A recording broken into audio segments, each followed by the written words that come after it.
A gracia do noso Señor Xesucristo, amor do Pai e a comunión do Espírito Santo sexan con todos vós. Reunímonos nesta hermosa mañán para festexar a Santa Marta, irmá de María de Lázaro, os tres irmãos, amigos do Señor, que varias veces se hospedou na súa casa. Tamén hoxe, seguindo o exemplo de Santa Marta, queremos hospedar a nosa casa.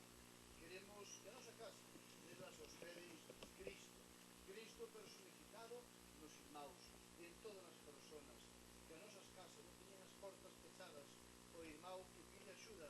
Que a nosa casa non teña a porta pechada o irmão que necesita de nós, senón que como Santa Marta, como Santa Irmá Santa María, os irmãos San Lázaro, pois certamente nos axudan a ter un corazón aberto para todas as persoas, para dar amor de irmãos, para en definitiva vivir o mandamento do amor do Señor que nos dice amar aos demais como o mesmo como auténticos irmãos. Por lo tanto, neste día na que festejamos e honramos a Santa Marta, que como ela nos deu un corazón aberto e tamén un corazón atentos e solícito ás necesidades dos irmãos. Polas veces nas que nos cerramos en nós, polas veces nas que nos pechamos na comodidade do noso egoísmo, pedimos perdón e decimos: eu confeso o pecador diante de Deus omnipotente e tamén diante de vos, meus irmáns, por este pecado moito de pensamento, palabra e obra de omisión, pola miña culpa, pola miña grandísima culpa.